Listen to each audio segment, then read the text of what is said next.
We start this afternoon's session with a discussion with Tim Hollingsworth, Sport England, on the future of play, active recreation and sports sector from an international perspective.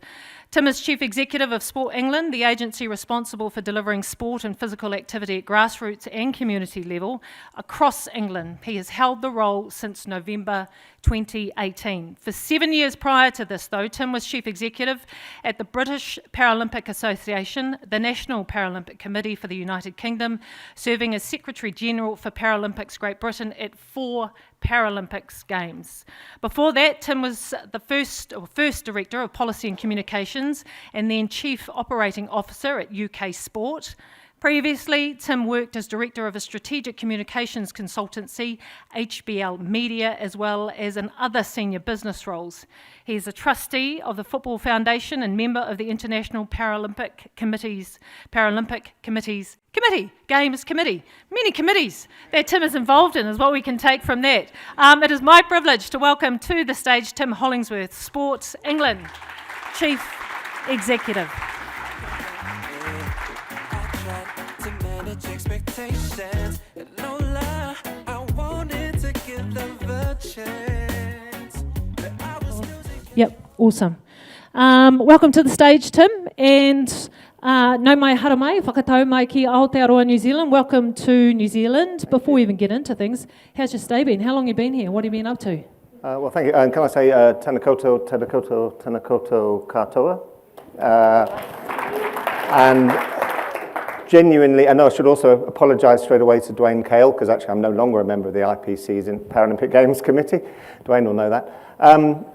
No, I've had a brilliant week here, and in some ways, all I really want to first share with everyone is the fact that so much of what I've spoken about is shared, understood, the same challenges, the same issues. We have very similar strategies. I could have listened to your minister this morning, and he could have been talking about my strategy, Uniting the Movement, in England, for the way that he created a sense of the purpose of getting people to play sport and be active. So it's really quite compelling just how much we're sharing issues that are common across both countries and both sectors. So I learned that, and genuinely looking forward to sort of talking about some of the things that we're thinking about in this context too. You talk about strategy and purpose, and we will get to that shortly, but I do want to ask you about your thoughts on the previous speakers that we've had. Dr. Carr talking about stadium use and how we need to make the most of that and the infrastructure that we already have in place, and also the community impact that the weather events that we have been having and the impact that that has had on communities and sport, rec and play. What are your thoughts? Definitely. Well, one thought I've had is when I fly to Melbourne this evening, I'm going to order the chicken and not the beef. Plant some trees. Learn something there. But actually, I found that quite a profound presentation when Dr. Carr suggested that we educate ourselves a little bit to the facts and understand the situation. I've never had a better 45 minutes than that in helping me properly understand the situation and the facts. And I've both written them down and I'm going to communicate them back to my colleagues. And then to hear the real lived experience of colleagues that are on the table, on the platform, talking about the implications of dealing with the reality of climate change was very salutary, but also lots of things coming out of that about how we can change, how we can work better together. And I thought a lot of positives also for connecting, given the theme of the conference, and understanding that no one organisation, no one country has the answer here, whether it's how do we best tackle the macro picture that we all face as citizens, or whether within our sector, you know, if we're talking about how do we change the model for international competition to reduce the reliance on flights, well, no one country and no one organisation is going to come up with that. So it's connecting and talking and understanding that I've got a lot from this morning in relation to that. And yeah, I think from our point of view, I sort of came today very aware that we're on the same journey as sport in England, and with a strategy that completely recognises the need to address the environmental sustainability challenge that we have, with a belief that there are some real reasons in our part of the world as well. I don't know if you're following the news, but not very far away, England, actually, it's just raining if you follow the cricket. So we're getting it wetter, it seems, at the moment. But if you look across what's happening in Europe at the moment, it's terrifying. And Greek islands that are literally on fire. Temperature records being hit and then surpassed all over the place. And that's just the environment in which then we're thinking, well, how on earth do we organise around that? How do we play sport in that environment? How do we help people to be active? And acknowledging that you've had some incredible challenges this year. I learned a lot about the reality of the cyclones and the floods that you had, and hadn't been quite as aware of how devastating it had been. That picture of Eden Park alone is pretty devastating. We are in a similar place in terms of thinking about what that might mean. I mean, we know, for example, that without significant reverse of temperature, our football grounds are really under threat. In the English Football League, there are 92 clubs, and it's been estimated that about a quarter of those will be underwater permanently by 2050 if we don't change. I think possibly one of those is Craven Cottage, my team's club, my club. So, the reality of just what we take as being our absolute heartland of football in England being so significantly threatened. Or you can look at the fact that, at current rates, half the hosts of historic winter Olympic and Paralympic Games could no longer host in the next decade or two as a result of climate change is pretty salutary as well. Or, again, thinking about the cricket and realising that some of the scorching temperatures that were mentioned around this part of the world, and knowing, I think it was a Deloitte report, I read it as part of coming out here, that Adelaide and Perth are going to have 60% more days at 40 degrees plus in the next decade. Well, I don't fancy going out and fielding in that. So, there are a whole range of practical things about what we're facing that really do overlap. Yeah, I guess it's one of the quotes from Dr. Carr as well. Our outdoor sports events face more weather disruptions, and it's how we adapt to that. Just before we carry on, just a reminder about the app. Make sure you're flicking your questions through on that. But also, I've got nothing on my screen, so Tim and I could be up here for a long time. If you Flights let us. at 6, I'm fine before then. So I just need a timer, if we can, on the tally up here. You talked about the strategy from the perspective of UK sport. So what is that strategy? What does that look like? Well, I think a couple of things that it relates to also came out of this morning. You mentioned about the open spaces and the places, and that we want people to be active and play sport. Our strategic imperative is very much around tackling the inequalities that exist in our sector. We've been very good, as many countries have for some time, at providing sport for the sporty, and not necessarily thinking about those for whom being active and getting the benefit, they've been less well served. And I can see how that's an imperative too in terms of climate change, because lack of access to green spaces, lack of access to open spaces, greater cost of going into facilities and the other infrastructure that we rely on. All of this is quite discriminatory, actually, towards people with, in low socio-economic circumstances who traditionally and, are very much more in the inactive groups. So there's a factor there strategically around understanding how can we actually reduce some of that inequality through tackling climate change. And then I really do feel quite strongly as a sort of sport leader in a room of sports leaders that we have an obligation to make this sector one that's appealing, attractive to the next generation. And I think that was a point that Dr. Carr made as well. Again, another statistic, but about 50% of the young people, 16 to 24-year-olds that were polled in a national survey in England earlier this year, suggested that sport should be one of those sectors that takes a lead in tackling climate change. So they're looking, and if we don't step up, then they might not find us quite the attractive sector that we think we are. So we're trying to think about ways, sorry, it's a long-winded way around to getting to your answer. Some of the things we're thinking about are no different to what's going on here and in this room today, but I definitely think there's something that I haven't heard too much of today that we're thinking a lot about, which is what we target ourselves to deliver.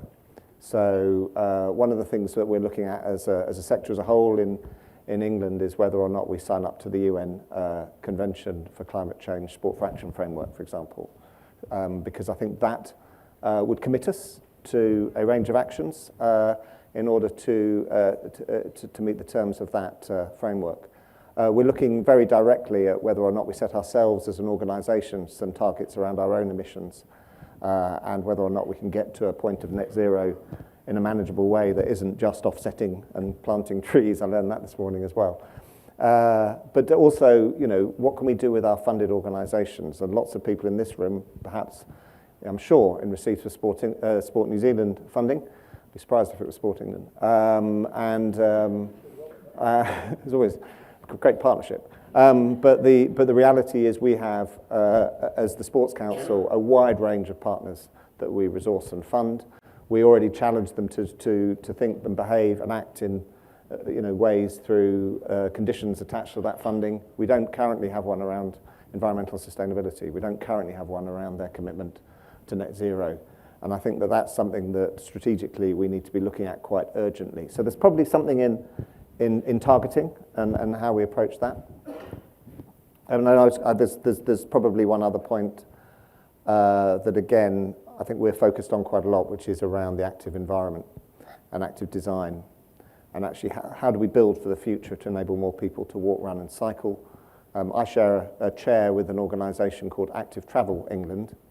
It's a man called Chris Boardman, who, if you ride a bike, you might know Chris.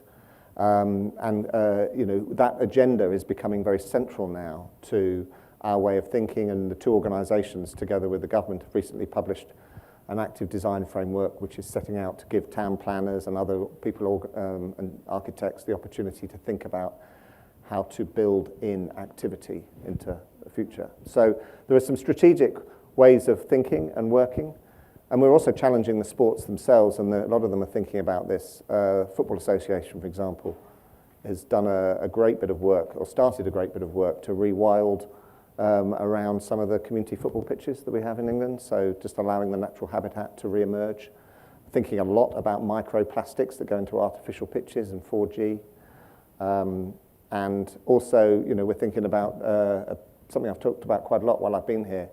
When you think about the future of public leisure facilities, actually, how can we influence the future of those, and particularly swimming pools, to be a lot more energy efficient? You mentioned infrastructure, you also mentioned government in that kōrero, and this is a great question that has just come through. How do you envisage pulling the purse strings of advocacy to governments and councils to meet the infrastructure challenge that lies ahead? Well, data helps enormously. I've got a very practical example. The cost of living and the energy crisis that we're facing this year led us to make the case for government to support publicly owned swimming pools as a piece of infrastructure, a very important piece of infrastructure.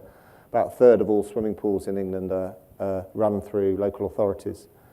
And we made the case through really clear data, not least the usage data that we were able to pick up when the government supported local authorities to enable them to survive something of the pandemic with their facilities base. But a requirement of that funding, grant funding, was that they all contributed in the future to something called Moving Communities, which is a database that we have that actually captures usage of public facilities across the whole country. That data has proved invaluable in showing the amount of people that swim, the benefit of those people swimming, and what it would mean if those swimming pools were to close. So we secured £60 million in the budget in March of support. 20 million of that was a revenue fund to just basically help people keep the lights on, pay the energy bills. But 40 million of it is capital money set against creating more environmentally sustainable pools. So any repairs or renovations had to have to take into account the thinking about energy efficiency, thinking about the things that can perhaps reduce carbon emissions in heating the pools. So there is a good example there of where the one thing that our government does listen to is data. The factual information. And in this case, we were able to make the case largely on the basis that it would be contributing to the net zero target. I've got a question here around leadership, but actually I want to change it up a little bit, because just having little conversations since the beginning of the conference around it can be quite overwhelming, what we've actually heard from Dr. Carr, from our community panel as well. And there are so many things that are going on. There's so many weather events. We're talking about climate change and the impact that it has. I wonder, from your perspective as a leader, how do you, and all the data that's been gathered, how do you actually, when you're talking to your sector, try to make it not overwhelming, but there's a reality to what is going on as well, and how do you make that, in bite-sized pieces so that people can actually consume it and not get overwhelmed by it? How do you do that in leadership? Well, one is that we are by no means setting ourselves up to be the experts here. And in fact, I would say that, I'll be honest, that in some ways we're still playing a bit of catch-up on environmental sustainability. But I do think that the most important thing for every leader is to engage in the conversation in the way that we were encouraged to do this morning, and to understand that you are right to ask the questions rather than assume you've got the answers, and to come up with those answers collectively is much more powerful. So when it comes to the bigger issues in the sector, whether it's that or, I mean, we're trying to instigate a similar level of conversation around artificial intelligence and digital, and the digital world that's surrounding us so quickly and none of us really understand. But these are two issues that will fundamentally shape the future, and particularly through the lens of the next generation. So, where do you begin with those two issues? You begin by trying to just have the conversation and informing yourself, as Dr. Carr said, and then talking about it and understanding that by doing that, you start to shape what the response might be. So the last thing I think you can be with something like this is particularly sort of transactional in your approach, notwithstanding the point I made about collectively agreeing what a target might be, and then setting goals and perhaps some form of conditions of funding around that in due course.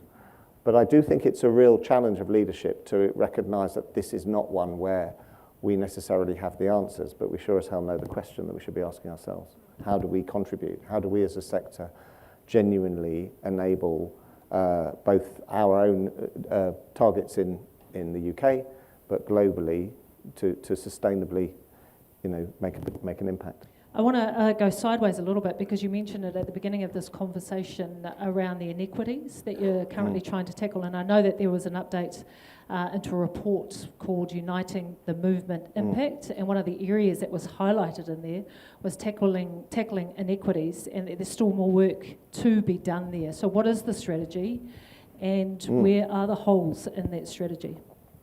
Well, the strategy is uniting the movement. That's the 10-year strategy. We've got 12-year strategy in Sport New Zealand. We set a bold, I hope, vision for a decade of change by working and behaving differently, by having a very common purpose in England around a nation that moves. Again, incredible parallels. Every time I've had a conversation with colleagues either from Sport New Zealand or around this room, the similarities in your agenda and how you're trying to approach things. Spending time yesterday with the regional sports trusts, there's no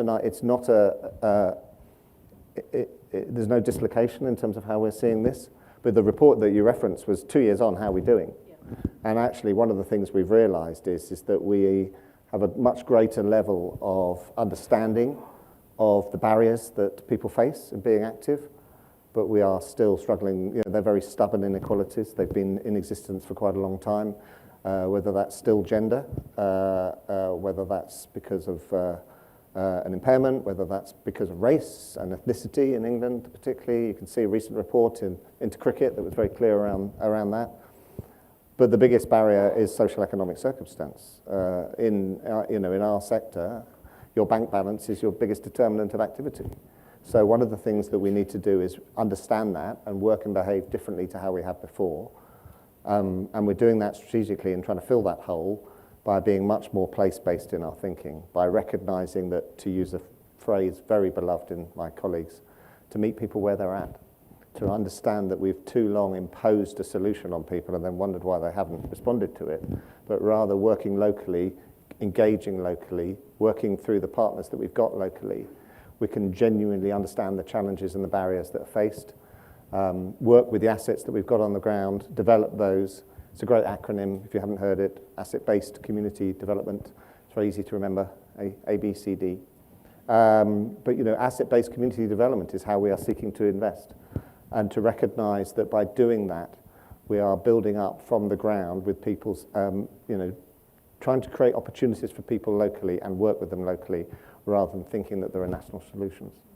So those are the issues that you're facing at the moment, and they're not new issues, right? No. Those are old issues. But I wonder whether we can look to the future and say, maybe in the next 10 or 15 years, what you see are the challenges that are ahead. I mean, you mentioned AI, technology, etc. But from your perspective, from the UK, what are those challenges in the next decade? I think the challenge that we set ourselves was the tackling of inequality within the sport and physical activity sector. The macro challenges are environmental sustainability, and I think, how an analog industry like sport and physical activity moves into the digital age. I don't really know what I mean when I say that, by the way, but I know what I know that it's a thing. And I just want to say this is a tremendous conference and event to see the range of organisations. 2 weeks ago, I sat in a room with the chairs and the chief execs of the Olympic Paralympic sports in England, and they're great people, but they're not the right people, perhaps, to think about what 20 years' time might look like in that way, because they've been wedded into their sports for so long, and through that period. Probably the other big issue for us is the same one that I know you're grappling with, and I'm quite envious of some of the solutions that you're moving towards, which is just the basic level of integrity in sport, the behaviours, the culture. We have, as you have, had a series of significant challenges around safeguarding welfare, coach behaviour, athlete experience, participant experience, and I think that's quite profound when you then also see it through the lens of how sport, because it's so powerful and because it's so much a part of so many people's lives, often becomes the sort of lens through which people see social challenges. I mean, if you can look at, for example, how sport has become a front and centre issue for the inclusion of transgender people in society. Sport has become a very clear part of that dialogue and debate in a way that we're not necessarily the best equipped people to understand. So I do think also that whole sense of how do you maintain the wonderfulness of sport by ensuring that its integrity is not only in place, but is also constantly being evolved.